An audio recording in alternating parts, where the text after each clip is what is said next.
اللهم صل على سيدنا محمد يا رب صل وسلم دائما أبدا على حبيبي.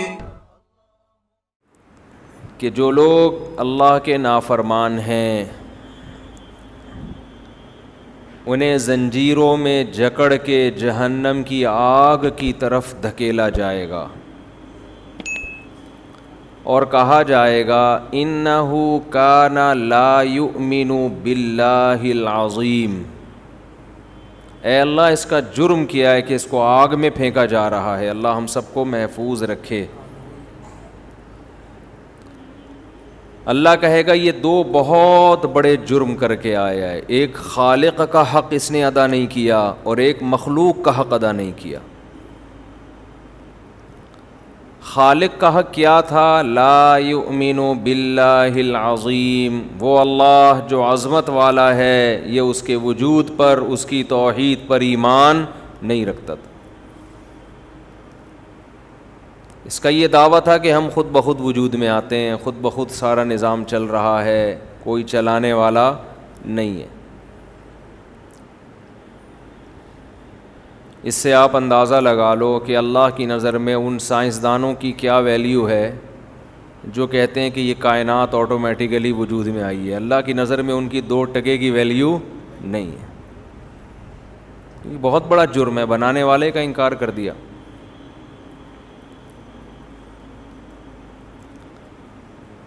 کوئی چیز وجود میں آتی ہے سب سے پہلے پوچھا جاتا ہے کس نے بنایا. کوئی بھی چیز جس میں تھوڑی سی بھی ڈیزائننگ ہو، تھوڑی سی بھی مینجمنٹ ہو، کبھی نہیں کوئی کہتا کہ یہ آٹومیٹیکلی خود بخود بن گیا. کمال کی بات یہ ہے جس کمپنی نے بنایا اس کمپنی کا انکار کوئی نہیں کرتا. جس مزدور نے عمارت بنائی آج تک اس مزدور کا کسی نے انکار نہیں کیا. کوئی ایسا سائنٹسٹ پیدا نہیں ہوا جس نے مزدور کا انکار کر دیا ہو کہ یہ مزدور نے نہیں بنائی، یہ بلڈنگ خود ہی بنی ہے. جس انجینئر نے موبائل بنایا اس کا کسی نے کبھی انکار نہیں کیا. خدا ملا تھا انکار کرنے کے لیے جس نے اس کائنات کو بنایا. وَهُوَ الَّذِي يَبْدَأُ الْخَلْقَ ثُمَّ يُعِيدُهُ وَهُوَ أَهْوَنُ عَلَيْهِ. اللہ تو آگے کی بات کرتے ہیں. آج لوگ اس بحث میں الجھے ہوئے ہیں کہ اس کائنات کو کسی نے بنایا کہ نہیں. اللہ تو کہتے ہیں جس نے پہلی دفعہ بنایا وہ مار کے دوبارہ زندہ کرے گا. اس سے اگلے سٹیپ پہ سوچو. سوال یہ ہوتا ہے نا مر گئے تو ہڈیاں ہو کے ختم ہو جائیں گے، دوبارہ کیسے پیدا ہوں گے؟ تو اللہ تو ان سوالات کے جواب دے رہا ہے کہ جس نے پہلی دفعہ بنایا وہی دوبارہ بنائے گا. اور آپ اس میں الجھے ہوئے ہیں کہ پہلی دفعہ بھی خود سے بنے ہیں کہ کسی نے بنایا ہے. اللہ تو اس سے اگلی بات کر رہا ہے. اللہ کہہ رہا ہے اتنا بھی کافی نہیں ہے کہ کسی نے اس کائنات کو بنایا ہے، اتنا ایمان لانے سے جہنم سے نجات نہیں ملے گی. مشرکین مکہ مانتے تھے کہ کسی نے بنایا ہے. اللہ نے کہا یہ بھی ماننا پڑے گا کہ جس نے بنایا ہے وہ دوبارہ بھی بنا سکتا ہے. کیونکہ کافر اعتراض اس زمانے میں کرتا. کچھ لوگ اس زمانے میں ایتھیسٹ تھے، ملحد تھے، جو کہتے تھے کوئی نہیں ہے بنانے والا. یہ بہت تھوڑے تھے. میجورٹی کہتی تھی کسی نے بنایا ہے، یہ خود بخود نہیں بن سکتا. لیکن وہ یہ کہتے تھے دوبارہ نہیں بنیں گے، دوبارہ نہیں بنیں گے ہم. میں اتنا زور کیوں لگاتا ہوں؟ لوگ کہتے ہیں پھر وہی ٹاپک ایتھیسٹ پہ آپ پیچھے پڑ جاتے ہو، پھر وہی. بھائی سارا مسئلہ ہی یہی ہے. موت کے بعد دوبارہ زندگی کا نہ یقین ہے نہ استحضار ہے، تبھی تو بدماشی ہیں ساری. دیکھو آپ کو پتا ہو کہ 50-60 سال کے بعد میں نے وہاں سیٹل ہو جانا ہے. لوگ جاتے ہیں نا امریکہ جاتے ہیں جاب کے لیے، سعودیہ جاتے ہیں، ان کو پتا ہے یار 60 سال میں ریٹائر ہو کے ہم نے کہاں آنا ہے؟ پاکستان آنا ہے. تو تیاری شروع کر دیتے ہیں نا، یار یہاں پہلے سے دکانیں خرید کے رکھو، ہوٹل بناؤ، کیونکہ ہم نے بالآخر ریٹائر ہو کے آنا کہاں ہے؟ پاکستان موو کرنا ہے، فیملی ہماری وہیں ہے. قبر تک کے لیے جگہ دیکھ لیں گے. تو بھائی ہم نے موو کر کے آنا پاکستان ہے واپس, تو ہم یہیں پر سیٹلمنٹ کے لیے یہاں پر جو ہے نا میں نے بہت سے لوگ دیکھے ہیں سعودیہ میں جاب کر رہے ہیں, یہاں پراپرٹی خریدنے. کیوں بھائی یار, جتنے بھی سال ہوں 50-60 سال کے بعد تو بالآخر ہم نے کہاں جانا ہے, تو پیسہ یہاں بھیج رہے ہیں یار. بحریہ ٹاؤن میں 2 پلاٹ لے لو, 2 ناظم آباد میں لے لو, سنا ہے نیا ناظم آباد پانی میں نہیں ڈوبا, صحیح ہے نا. مجھے کوئی کمیشن نہیں ملے گا اس پہ, تو سنا ہے جی یہ ہو جائے گا, یہ ہو جائے گا, اس طرح کر کے نا. بات ایک چھوٹی سی کر دوں, میں کبھی کسی ہوٹل میں کھانا کھانے جاؤں, ہوٹل کے مالکان مجھ سے ویڈیو بنوا لیتے ہیں, کھانا کیسا لگا, میں بولتا ہوں بہت اچھا لگا.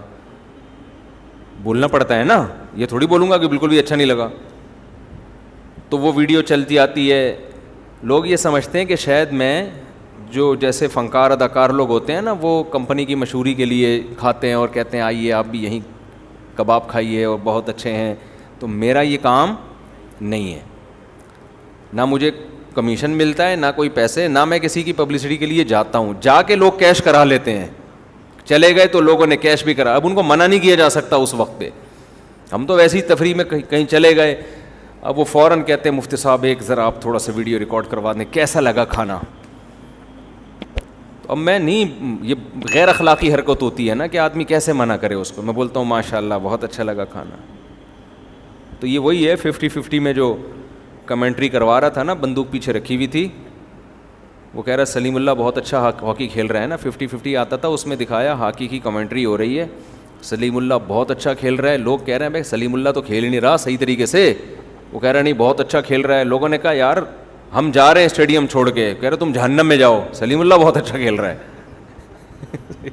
آخر میں رونے لگا کہ اللہ کی قسم بہت اچھا کھیل رہا ہے. روتے روتے بتا رہا ہے, کیمرے میں دکھایا پیچھے پسٹل رکھی ہوئی ہے اس کے یہاں نا. اس میں یہ شو کروایا تھا کہ کمنٹری کرنے والوں کو بھی نا ایک بعض دفعہ خرید لیتے ہیں. واللہ عالم, اللہ ہی جانے صحیح ہے غلط ہے, لیکن وہ بھی کسی کھلاڑی کو اوپر لے جا رہے ہیں, کسی کو. دنیا میں ہر چیز اب ایک وہ بن چکی ہے نا, کمرشل ہو چکی ہے ہر چیز. تو اب مفتی بھی کمرشل ہو گئے ہیں, مولانا بھی کمرشل ہو گئے ہیں. وہ نہیں بھی ہوتے, لوگ ان کو کمرشل کے طور پہ استعمال کر لیتے ہیں. اب کئی بار ہم ویسے ہی چلے گئے کہیں ہوٹل پہ کھانا کھانے کے لیے, دل چاہ رہا تھا کہیں بیٹھنے کا, کھا لیا, فوراً وہ پھر ہوٹل کا مالک آ جاتا ہے, ایک سیلفی اور پھر بتائیں کیسا لگا. میں کہتا ہوں بہت اچھا لگا. نہیں بھی لگا ہو تو کیا کہتا ہوں, بہت اچھا لگا. پیچھے کیا رکھی ہوئی ہے, بندوق.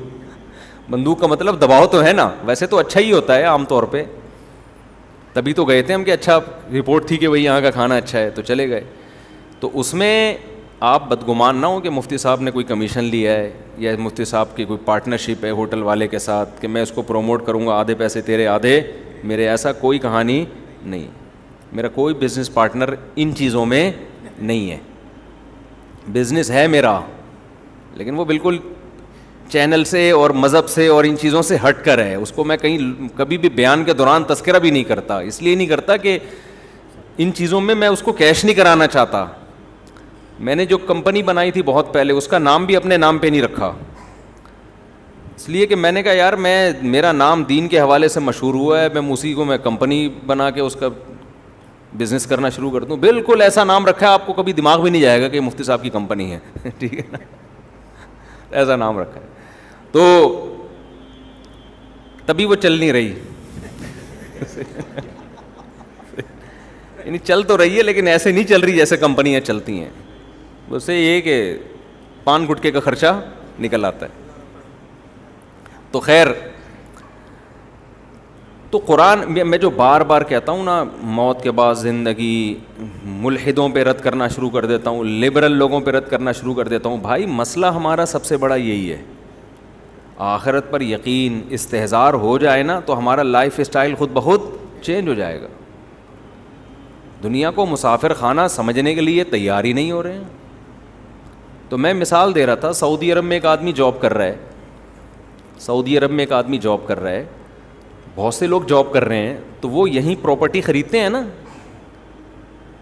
ایسے بھی لوگ ہیں, ایک صاحب جاب کر رہے تھے, وہ انجینئر تھے, یہاں انہوں نے بیکری بنا لی کہ یار ریٹائرمنٹ کے بعد میں کسی کمپنی میں بطور انجینئر تو لگ نہیں سکتا, تو کوئی تو بزنس ہونا. بیکری بنائی انہوں نے, وہ دبا کے چلا رہے ہیں, بیکری بہترین چل رہی ہے. وجہ کیا ہے؟ اس کو پتا ہے بھائی 60 سال کے بعد میں نے جانا کہاں ہے؟ پاکستان. لہذا اس کی تیاری پہلے سے شروع کر دے گا. بعض لوگ خود انویسٹ نہیں کرتے, وہ اپنے بچوں کو اسٹیبل کر دیتے ہیں کہ بیٹا اب میں آ رہا ہوں, اب تم نکل لو کہیں, یا میں نے تمہیں پڑھا دیا ہے, اب تم گھر سنبھالو تو میں ریٹائرمنٹ لے کے واپس آ جاؤں. تو 60 سال آپ اس 60 کو اگر 80 کر دیں, اگر 80 ہو جائے ریٹائرمنٹ کی عمر, تو لوگ 80 سال کے بعد کی پلاننگ شروع کر دیں گے. تو مجھے بتاؤ اس دنیا سے ہم ریٹائر ہو جائیں گے نا 60 70 80 میں؟ کیا خیال ہے؟ اسے تو پتا ہے کہ 60 سال سے پہلے ریٹائر نہیں ہوں گا میں, ہمیں تو پتہ بھی نہیں ہے کہ 60 سال سے پہلے آج کی رات بھی زندہ رہیں گے کہ نہیں رہیں گے. اور چلو فرض کر لو آپ تقوی کے اس مقام تک نہ جائیں جہاں تک اہل اللہ گئے ہوئے ہیں, وہ تو ایک سیکنڈ کے لیے بھی غافل نہیں ہوتے. ہم میں سے ہر شخص فرض کر لے کہ میں 80 سال کے بعد ہی ریٹائر ہوں گا اس دنیا سے, یعنی میں مروں گا 80 سال کے بعد. حالانکہ اس مجمع میں مجھ سمیت جتنے لوگ بیٹھے شاید 2 4 80 کراس کر پائیں, بمشکل 1 یا 2 ہوں گے جو 80 تک پہنچیں گے. جتنے لوگ یہاں بیٹھے ہوئے ہیں, آپ کی فار یور کائنڈ, وہ کیا کہتے ہیں, فار یور کائنڈ انفارمیشن, آپ کو میں بتاتا چلوں کہ ہم میں 80 کوئی بھی پہنچنے والا نہیں ہے. کیوں؟ آپ قبرستان میں اتنے لوگ, قبر جو ہے نا, فرض کر لو جا کے جتنی قبریں ہیں نا, جتنے لوگ یہاں بیٹھے ہیں قریب قریب یوں سمجھو یہ سارے قبرستان, ان کی عمریں چیک کرو آپ. 100 قبروں میں ایک بھی آپ کو 80 والا نہیں ملے گا. 1000 میں شاید 2 4 مل جائیں جو 80 کراس کیے تھے انہوں نے, 1000 میں بمشکل 2 یا 3 ایسے ملیں گے. میں نے یہ کام کیا ہے, میں ہوائی بات نہیں کر رہا. قبرستان میں میں نے سروے کیا ہے کہ یار یہ قبر پہ جو تختیوں پہ جو ایج لکھی ہوئی ہے کہ کتنے سال میں ان کا انا للہ ہوا تھا, تو 70 75 40 35 30 65, بہت زیادہ 71 72, بہت تھوڑے 71 72 کے ملیں گے. 80 کے آپ کو ایسا لگتا ہے کہ قبرستان 80 سال پہلے تھا ہی نہیں. بہت کم ملیں گے 80 کے آپ کو. اور صحیح بخاری کی حدیث بھی ہے, صحیح حدیث ہے, بخاری کی ہے یا مسلم کی مجھے یاد نہیں رہا, اعمار امتی ما بین 60 الی 70. آپ صلی اللہ علیہ وسلم نے فرمایا میری امت کی جو عمر ہے وہ 60 سے 70 کے درمیان ہوگی, یعنی میجورٹی 70 کراس کرنے سے پہلے مر جائے گی. یہ نبی نے 1400 سال پہلے فرمایا تھا, اور قبرستان میں جا کے دیکھ لو آپ کو یہ حدیث آج بھی بالکل نظر آئے گی کہ بالکل نبی نے صحیح فرمایا تھا. 70 سے اوپر آپ کو بہت کم لوگ نظر آئیں گے. تو میں پھر بھی کہہ رہا ہوں یار 80 فرض کر لو بس. اس مجمع میں 2 3 لوگ ہوں گے جو 80 تک پہنچیں گے. آپ سمجھ رہے ہو کہ میں پہنچوں گا, مجھے بھی نہیں لگتا میں پہنچوں گا. یہ تو ابھی ہم ایسے پھدک رہے ہیں نا, پراٹھے پراٹھے, کب تک چلیں گے پراٹھے؟ آہستہ تو بڑھاپا ہے بھائی آگے. ابھی تو میں سوچ رہا ہوں تھوڑا شادیوں کی باتیں بھی کم کروں تاکہ ایک دم چھوڑنے میں پھر بدنامی ہوگی. ابھی سے تھوڑا لپیٹنا شروع کر دو شادیوں وادیوں کی بات. ابھی سے نا تھوڑا سا ہاتھ ہلکا رکھو. ابھی تک تو کرنٹ ہے تو بڑی شادیاں وادیاں چل رہی ہیں, تو پھر ایک دن آئے گا کہ یار شادی کی بات کرتے ہوئے بھی آدمی کو غصہ آئے گا, بولے گا یار کوئی اور بات کر بھائی, تو کیا شادی لگائی. یہ سب کے ساتھ ہوتا ہے. تو 80 سال جو ہے فرض کر لیتے ہیں کہ میں اور آپ سب کب تک رہیں گے زندہ؟ 80 سال. یار آپ سعودیہ میں ہو, آپ کو یہ ہو کہ 80 سال کے بعد ریٹائر ہو جاؤ گے, آپ 30 سال پہلے سے پلاننگ کرنا شروع کر دیتے ہو. سارا کبھی بھی سرمایہ, کوئی بھی پاگل آدمی ایسا نہیں ہے تاجر جو سارا پروفٹ کھا جاتا ہو. کبھی دیکھا آپ نے؟ سارا پروفٹ کباب برگر اور اس میں اڑا دیتا ہو. کچھ نہ کچھ کوئی پراپرٹی لے لیتا ہے, بھائی کپڑے بنا لے گا, گاڑی, میرا بیان سنا ہوا ہوگا تو گاڑی اچھی رکھ لے گا, بیوی اچھی رکھ لے گا, کپڑے اچھے رکھ لے گا, کھا اچھا لے گا. اس کے بعد اگر 20 دفعہ بھی میرا بیان سنا ہوگا پھر بھی جو بچے گا کہے گا یار چلو صدقہ بھی کر لیا, اب پراپرٹی لے لو نا. یہاں تو ہم بھی کہتے ہیں کہ اب لے لو, بچوں کے لیے کچھ بچا لو.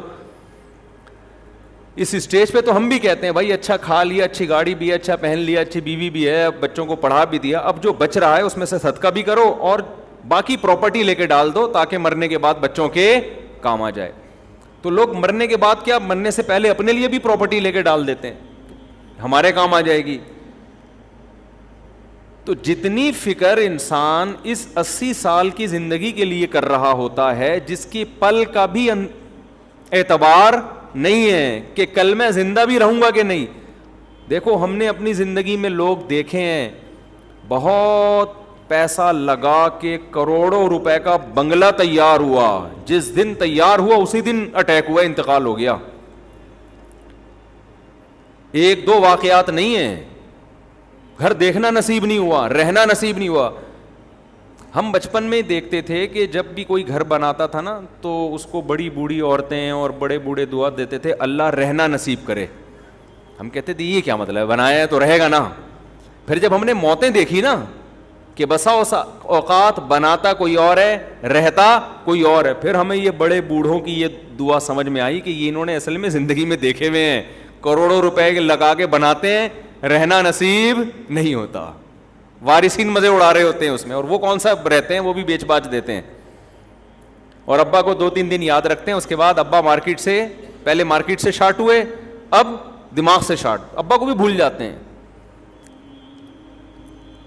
اور جتنا بڑا گھر ہوگا ابا اتنی جلدی آپ کے دماغ سے نکلیں گے، کیونکہ جتنا انسان کا پاس پیسہ ہوتا ہے نا ابا اماں کو اتنی جلدی بھولتا ہے. غریب آدمی پھر بھی یاد رکھ لیتا ہے اپنے ابا کو. جتنی عیاشی آتی ہے تو رشتے اتنے ہی کمزور ہوتے ہیں. جتنی غربت ہوتی ہے رشتے، غریب کے پاس رشتوں کے علاوہ کچھ ہے نہیں نا، وہ رشتوں کو پھر بھی یاد رکھ لیتا ہے. تو اس لیے میں بار بار اس پہ بات کرتا ہوں، قبر کا کے بعد زندگی ہے، اور اس کے عقلی دلائل دیتا ہوں، کیونکہ یہ دور ہے آج کل لوگوں نے عقل کو اپنا باپ بنا لیے. بنانا بھی چاہیے، اسلام بھی عقل استعمال کرنے کا حکم دیتا ہے، لیکن اس عقل کو ایسا باپ بنایا ہے کہ وہ غلط گائیڈ کر رہی ہے، غلط گائیڈ کر رہی ہے وہ عقل. تو میں یس کر رہا تھا کہ جیسے ایک آدمی امریکہ میں ہو، سعودیہ میں، اس کو پتا ہے واپس میں نے اپنے کنٹری میں آنا ہے، وہ تیاری کرتا ہے نا. تو اگر مجھے اور آپ کو 100% یقین ہے کہ مرنے کے بعد زندگی ہے، تو یار یہاں آپ کو آنا تھا 10 سال کے لیے. 60 سال میں ریٹائر ہو کر آ رہے ہو تو عمر ہے 60 سے 70، 10 سال کے لیے تو اتنی پلاننگ کر رہے ہو کہ میں 10 سال کیسے گزاروں گا. اور جہاں مرنے کے بعد کروڑوں اربوں سال رہنا ہے، اس کے لیے ذرہ برابر بھی کوئی پلاننگ نہیں ہے. تو اتنی لنگڑی لولی کہ وہ ایسی پلاننگ ہے کہ ٹرائی کر کے دیکھ لیتے ہیں، اگر قبر نکل آئی تو بچ جائیں گے، نہیں ہوئی تو چلو، یعنی اگر بالفرض عذاب قبر سچی مچی کا ہو گیا تو کچھ تو تھوڑا سا تو کر کے جاؤ نا. ایسا ایمان چل رہا ہے. یعنی ایک آدمی کا یہ یقین ہے کہ میں سعودی عرب میں رہ رہا ہوں، مجھے یہاں کی گورنمنٹ کبھی بھی نہیں نکالے گی، مجھے یہاں 10 سال بعد نیشنلٹی مل جائے گی. لیکن ایک امکان ہوتا ہے کہ اگر نہیں ملی تو مجھے اپنے کنٹری واپس جانا ہے، تو ایک آدھ گٹکے کی دکان لے کے وہاں بھی ڈال دو. وہ ایسے انویسٹمنٹ کرے گا کہ بالفرض اگر نہیں ملی تو یار تھوڑا سا تو انتظام کرو نا، بالکل ہی روڈ پہ نہ آ جائے. باقی انویسٹمنٹ وہ ساری وہیں کرے گا جہاں کی نیشنلٹی کی اس کو امید ہے. سمجھ رہے ہو؟ تو ہمارا آخرت پر ایسا لنگڑا لولا ایمان ہے کہ ہمارا خیال ہے کہ ہمیں نیشنلٹی تو یہی کی ملے گی دنیا کی. بالفرض اگر مر گئے، بالفرض 1% چانس ہے کہ اسلام کی بات سچی نکلی اور موت کے بعد دوبارہ زندگی ہوئی اور جنت جہنم برحق نکلا، تو یار ایک گٹکے کی دکان ہی تھوڑی سی کھلوا لو وہاں جا کے جنت کے لیے. تھوڑا سا وائپر والے کو 20 روپے پکڑا دو، شاید قیامت کے دن کام آ جائے. کیا خیال ہے؟ وہ جو وائپر لگا رہے ہوتے ہیں نا گاڑی پہ، یار تھوڑا سا ایسا کرو کہ آج اماں کے پاؤں تو بات ہو، شاید جنت مل جائے. یہ چل، اس سے زیادہ نہیں آگے بڑھ رہا آدمی. آج جمعے کی نماز پڑھ لو، ہو سکتا ہے قبر صحیح ہو. اب فجر کی کون پڑھے یار؟ صحیح ہے نا، فجر کی تو بڑی مشکل کام ہے. فجر کی وہ پڑھے گا جس کو سچی مچی کا یقین ہوگا کہ بھائی واقعی اللہ قیامت کے دن نماز کا حساب لے گا.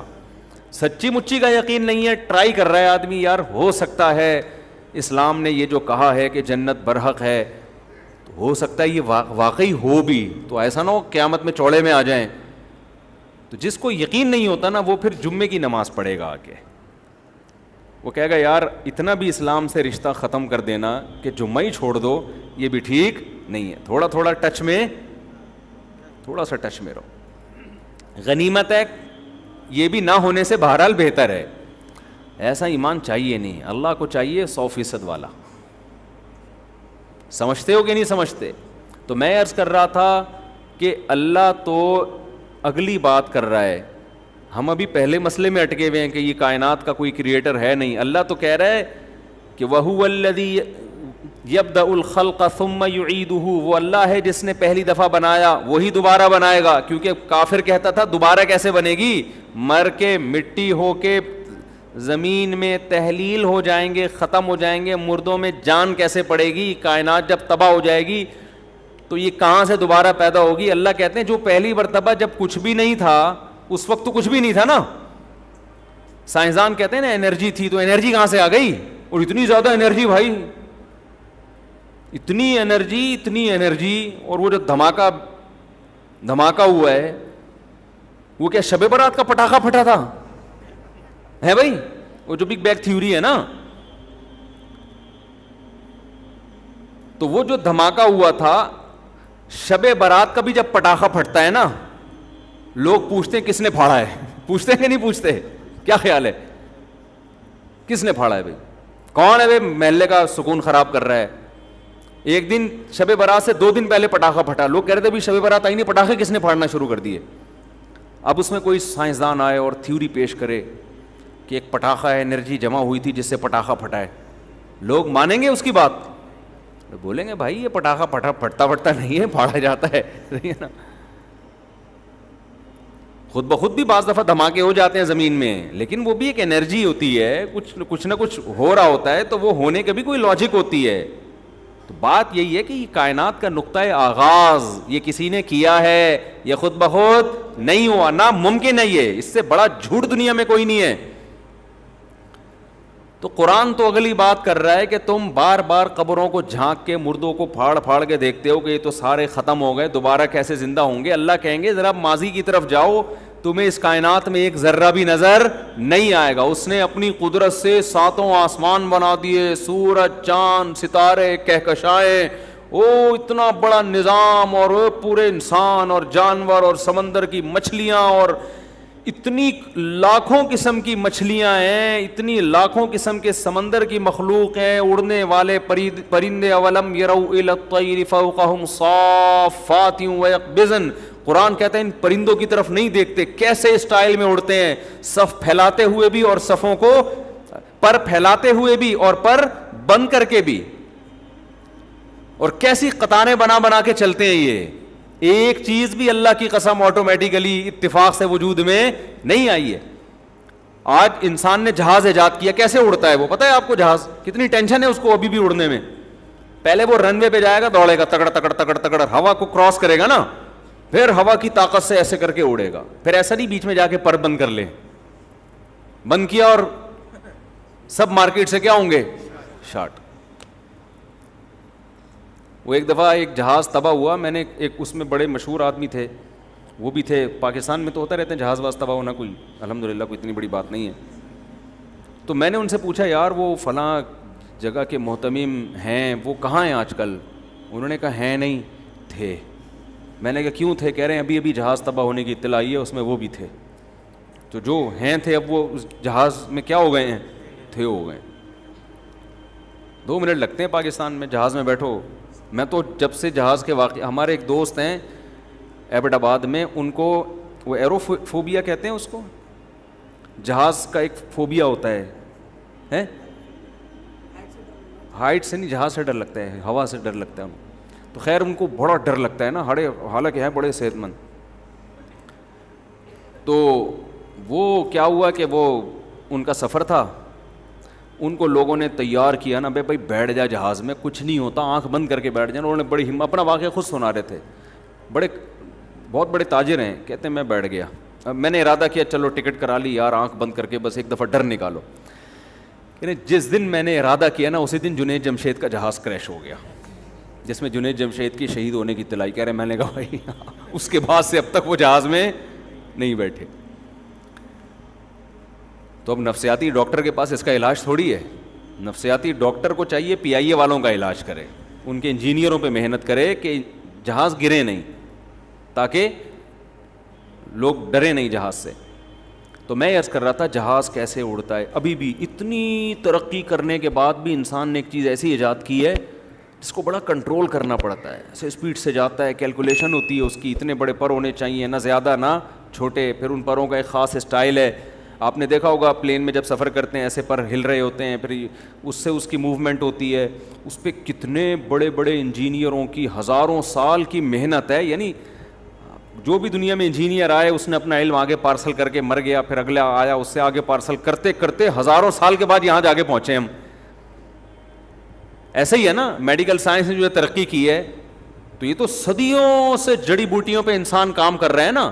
وہ سارے حکیم جتنے دنیا میں گزرے ہیں, ماضی میں انگریزوں میں ہوں مسلمانوں میں ہوں, ان کی ریسرچ کو یہاں تک لے جا کے پہنچایا ہے, تب جا کے یہ پیناڈول ایجاد ہوئی ہے, تب جا کے یہ پیراسیٹامول اور ڈسپرین اور یہ سب چیزیں ایجاد ہوئی ہیں. اس کے پیچھے ہزاروں سال کی انسان کی محنت ہے. تو ایک ڈسپرین, ایک جہاز خود نہیں بن سکتا. اور پرندوں کو دیکھو کیسے نارمل, پرندہ ایسا نہیں کرتا, پہلے تکڑ تکڑ تکڑ تکڑ رن وے پہ بھاگ رہا ہے بھائی. پرندہ جہاں بیٹھا ہوگا جب اڑنا ہوگا بڑے آرام سے اڑ جائے, جدھر کو موو کرنا ہے. ایک اللہ نے اس کا پائلٹ اسی کے دماغ کو بنا دیا. جہاز بھی خود ہے, جہاز کا پائلٹ بھی خود ہے, جہاز کا انجینئر بھی خود ہے, اور جہاز کے پہیے بھی خود ہی کھولتا ہے. جب نیچے اترنے لگتا ہے اپنے پنجے کھول لیتا ہے, ٹھیک ہے نا, اوپر جاتا ہے اپنے پنجے سمیٹ لیتا ہے. اور زبردست کیلکولیشن اللہ نے اس کو بتائی ہوئی ہے کہ جب ایک سمندر کے ایک ساحل سے دوسرے ساحل پہ سفر کرنا ہے تو کس ایک ملک میں جانا ہے, بائی ایئر سفر کرنا جہازوں کے لیے کتنا مشکل کام ہے. اب تو کمپیوٹر میں پورے سافٹ ویئر انسٹال کیے ہوئے ہوتے ہیں, وہ عرض بلد اور طول بلد جو ہے نا اس کے حساب سے بتا رہا ہوتا ہے. لیکن آپ نے دیکھا موسم چینج ہونے سے سمندر کے ایک کنارے سے پرندے سفر کر کے دوسرے کنارے پر جاتے ہیں, ایگزیکٹ اسی لوکیشن پہ پہنچتے ہیں جہاں انہوں نے جانا ہوتا ہے. یہ لوکیشن کون سکھا رہا ہے بھائی ان کو؟ جو جہاز میں جتنے آلات لگے ہوئے ہیں نا, سارے اللہ نے پرندے کے مغز, جو چھوٹی سی کھوپڑی ہے اس کھوپڑی کے اندر جو چھوٹا سا مغز ہے اس مغز کے اندر سارے سافٹ ویئر قدرت نے انسٹال کر دیے. جہاز میں آپ کو سارے الگ الگ سافٹ ویئر نظر آئیں گے, لوکیشن بتانے والا یہ ہے بھائی, یہ ڈنڈا ہے, یوں کھینچو گے تو اوپر جائے گا, اس کو یوں کرو گے تو جہاز. میں نے جہاز میں آگے بیٹھ کے بھی سفر کیا ایک دفعہ پائلٹ کے ساتھ نا, تو بڑا خطرناک سفر ہوتا ہے. آگے بیٹھ کے کبھی سفر نہیں کرو, کمزور دل والوں کے لیے. نیچے جا رہا ہوتا ہے نا, اب آدمی کہتے ہیں اب آلتو جلال تو آئی بلا کو ٹال تو, اب مرے گا بیٹا. وہ بڑا خطرناک منظر ہوتا ہے جو جب جہاز لینڈ کرتا ہے. تو کتنا پیچیدہ نظام ہے اس کا. لیکن پرندہ ایک ایسا جہاز ہے جب وہ اڑتا ہے تو یار وہ جو کرو ٹریگنومیٹری کی جو ایکویشنز ہیں جس کی وجہ سے اس نے لمبے لمبے سفر کرنے ہیں, وہ سافٹ ویئر بھی اسی دماغ کے اندر انسٹال ہوئے ہوئے ہیں, اور الگ سے نظر بھی نہیں آ رہے کہ ایک مشین یہ والی ہے. وہی مغز ہے, نکال کے ڈبل روٹی کے ساتھ کھا جاؤ آپ اس کو. ہمیں تو کچھ نظر نہیں آ رہا. کیا نظام ہے یار خدا کا, کیا نظام ہے. اسی کو کہ بھائی جب ٹرن کرنا ہے تو جہاز کو جب مڑنا ہوتا ہے, اتنی مشینیں اندر لگی ہوئی ہیں, اتنے سارے سسٹم لگے ہوئے ہیں. ایک دفعہ PIA کے پائلٹ نے ہمیں بتایا کہ ہم پشاور جا رہے تھے تو پہیے ہی نہیں کھلے ہمارے. میں نے ان سے پوچھا کبھی کوئی عظیم واقعہ ہوا آپ کی زندگی میں؟ انہوں نے 15-20 سال پرانا واقعہ بتایا کہ PIA کا جہاز جا رہا تھا پشاور, اور PIA والے ناراض نہ ہو جائیں, وہ پھر کہتے ہیں آپ ایسی باتیں کیوں کر رہے ہیں, وہ پہیے ہی نہیں کھلے. تو خیر وہ انہوں نے کھول دیے, مینول نا, پانا وانا لے کے کسی طریقے سے کھول دیے, جہاز بچ گیا. پرانی بات ہے, اب ایسے جہاز نہیں, اب الحمدللہ سب سیٹ ہے. تو یہ ایسا ہی ہے جیسے آج کا ہوٹل کا کھانا بہت اچھا ہے, ہوٹل کا کھانا بہت اچھا ہے, لیکن PIA میں ہم پھر بھی ترجیح میں دیتا ہوں اس لیے کہ گھریلو ماحول ملتا ہے PIA میں, تکلف والا ماحول نہیں ہے. PIA میں بڑی گپ شپ لگاتا ہوا جاتا ہے, اپنا ہی ہے نا, تو بڑا مزہ آتا ہے PIA میں. واش روم بالکل ایسا ہی جیسے گھریلو اپنا کسی مسجد کے بیت الخلاء میں گئے ہوئے, ایسا اچھا سا لک آ رہا ہوتا ہے, بالکل سادہ سا, کوئی ٹینشن نہیں ہوتی. تو میں یہ عرض کر رہا تھا کہ دیکھو پرندے کی چھوٹی سی کھوپڑی میں کیلکولیشن بھی ہے کہ ایک ساحل سے نارتھ پول سے ساؤتھ پول چلے جاتے ہیں, سمجھ رہے ہیں, نارتھ سے کہاں چلے جاتے ہیں جو ہم اب تک نہیں گئے. ناروے کا ویزا ملنا کتنا مشکل ہے, انسان بہت سے نہیں گئے ابھی تک. پرندہ وہ زمین جب ادھر کو گھومنا شروع کرتی ہے نا, ادھر برف آنا شروع ہو گئی ہے اس ساؤتھ پول کی طرف, تو پرندے موو کرنا شروع کرتے ہیں نارتھ پول کی طرف. کتنا لمبا راستہ ہے. پرندوں کو بتایا کس نے, بھائی نارتھ کو ٹن مارو, وہاں موسم کیا ہوگا, صحیح ہوگا. اتنا لمبا سفر, اور ایسے آپ دیکھو قطار بنا کے چل رہے ہوتے ہیں. ان کو لائن لگانا کس نے سکھایا؟ ہم تو اب تک قوم کو نہیں سکھا سکے لائن لگانا ہے بھائی. انسان اب تک کچھ ملکوں میں تو لائن لگی ہوتی ہے, لیکن بہت سے ملکوں میں ابھی بھی لائن نہیں لگی ہوتی. ہر آدمی لائن توڑ کے گھسنے کی کوشش ہوتی ہے کہ پہلے میں. ابھی تک دنیا انسانوں کو اتنا مینج نہیں کر سکی ہے, اتنی محنتوں کے باوجود. حکومتی سطح پہ بھی محنتیں, لیکن اب تک ایسا نہیں کہ پوری دنیا میں انسان سارے لائن میں لگ گئے ہوں. لائن توڑ کے لوگ کتا مانگنے کے لیے آتے ہیں. وہ میں نے سنایا تھا نا واقعہ, ایک آدمی کی بیوی مر گئی, کتے نے کاٹا تھا اس کو, تو وہ اگلے دن کیا ہوا ہے کہ تعزیت والوں کی لائن لگ گئی کہ یار تمہاری جوان بیوی مر گئی, کتے نے کاٹا. تو وہ لائن لگ گئی ہے, تو ایک آدمی لائن توڑ کے آیا. وہ لائن سے مجھے بات یاد آیا, لائن توڑ کے آیا اور اس بندے سے کہتے ایک دن کے لیے کتا مل جائے گا ادھار. تو اس نے تھپڑ مار کے بولا, ابے لائن میں لگ جا کے تو کیا سمجھ رہی ہے, تعزیت کے لیے آئے ہوئے, سارے کتے کے لیے آئے ہوئے یہاں پہ, ٹھیک ہے نا. تو جو کتے کے لیے بھی لائن میں لگا ہوتا ہے, کتے کے لیے وہ بھی لائن میں نہیں لگا ہوتا, وہ بھی لائن توڑ کے آ رہا ہوتا ہے. لیکن پرندے جب لمبے لمبے سفر کرتے ہیں, کیسا لائن لگا کے لائن میں سفر کرتے ہیں, دیکھا ہے نا. تبھی تو قرآن کہتا ہے اولم یروا الی الطیر, ارے کیا دیکھا نہیں انہوں نے. انداز دیکھو, یہ نہیں کہا دیکھو ان پرندوں کی طرف, نہ ابے دیکھا نہیں ہے تم نے, باتیں کیسی کر رہے ہو تم تو ایسی باتیں کر رہے ہو جیسے تم گھننے ہو, تم نے کچھ دیکھا ہی نہیں ہے دنیا میں, تو سب اپنی آنکھوں سے دیکھ رہے ہو. اس کے بعد کیسے اعتراض کرتے ہو کہ خدا دوبارہ کیسے زندہ کرے گا, اور خدا کے کیا احسانات ہیں, خدا ہے بھی کہ نہیں ہے. تم یہ کیسی باتیں کر رہے ہو, یہ سب دیکھا نہیں اپنی آنکھوں سے تم نے. تو لائن لگا کے, اور آپ کو پتا ہے پرندوں میں جو سب سے آگے ہوتا ہے نا, آپ کبھی تحقیق کریں, گوروں نے کی ہوئی ہیں تحقیقات, پڑھ لیں آپ ان کی تحقیقیں. وہ کیا کہتے ہیں, جو سب سے آگے ہوگا نا لائن میں, اس ترتیب سے لائن میں سفر کرتے ہیں کہ سب سے آگے والا پرندہ ہوا کاٹ رہا ہوتا ہے. سمجھ رہے ہیں, سب سے آگے والا پرندہ کیا کرتا ہے, ہوا کاٹتا ہے, کیونکہ ہوا کے مخالف چلنے میں مشکل ہوتی ہے. تھوڑی دیر میں وہ پیچھے آتا ہے, دوسرا آگے آ جاتا ہے. سمجھ رہے ہو, دوسرا آگے آتا ہے, پھر یہ جو پیچھے گیا ہے یہ اور پیچھے آئے گا, اس سے جو آگے والا ہے وہ اس کی جگہ سنبھال لے گا. ایسے تمام پرندے اپنی ڈیوٹی پوری کرتے ہیں. جگہ جیسے ہم جنازے کی چارپائی میں کندھا دے رہے ہوتے ہیں نا, بھائی میں تھک گیا ہوں اب تو آ جا آگے, وہاں پھر بھی ہم اس ڈسپلن کو قائم نہیں رکھ سکتے. بعض دفعہ ایک ہی آدمی کا کندھا تھک جاتا ہے, وہ ایک موٹے آدمی کا انتقال ہو گیا, اس کے بچے کندھا ہی نہیں دے رہے تھے, سوری اس میت کو کوئی کندھا ہی نہیں دے رہا تھا, تو بچوں نے کہا کہ بھائی کندھا دو. لوگوں نے کہا ہم نے تھوڑی مارا ہے اس کو جو ہم کندھا دیں بھائی, کیونکہ بھاری آدمی تھا نا. تو بعض دفعہ ایسے ہوتا ہے, شروع میں دکھانے کے لیے سب نے کندھا دے دیا, اس کے بعد آہستہ آہستہ کھسکنا شروع. وہ مینجمنٹ جو جنازے کی چارپائی میں نہیں ہوتی, وہ مینجمنٹ آپ کو سینکڑوں کلومیٹر کا سفر کرتے ہوئے پرندوں میں نظر آئے گی. وہ کبھی ایسا نہیں کرتے کہ اب تو ہے نا, ہم اگر ایسے ہوتے ہیں نا, ایک بندہ ہوا کاٹتے ہوئے آگے جا رہا ہے, ہم کہتے ہیں جب تک مر نہیں جاتا نہیں اسی کو جانے سے بیٹا, تو آیا کیوں آگے, ایسا ہی ہوتا نا.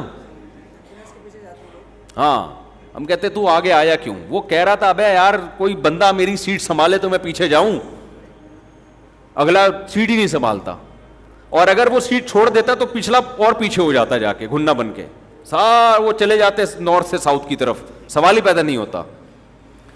کیسا نظام خدا نے ان پرندوں کی چھوٹی سی کھوپڑی میں ڈال دیا کہ بھائی باریاں تبدیل ہوں گی, سب کا احترام کرنا ہے, قطار میں لگنا ہے, اور تمیز سے ہنسی خوشی سب نے مل جل کے سفر کرنا ہے. مچھلیوں کے آپ اسفار دیکھیں سمندروں میں, ایک کنارے سے کچھوے ایک جگہ انڈے دیتے ہیں, وہاں سے موو کر کے پتہ نہیں کہاں چلے جاتے ہیں. ہمارے ایک رشتے دار تھے سمندر میں نا, انہوں نے مجھے بتایا کہ سائنسدان آئے ہوئے ہمارے شپ پہ. کیوں آئے ہوئے ہیں, کچھوے کے اوپر انہوں نے ایک آلہ لگایا ہے کہ یہ کمبخت میں اس لیے کہہ رہا ہوں کہ جو کام ہم نہیں کر سکتے, تو کچھوا ہو گیا یار, ہم سے بھی آگے نکل گیا ہے, اس لیے مجھے غصہ آ رہا ہے کچھوے کے اوپر.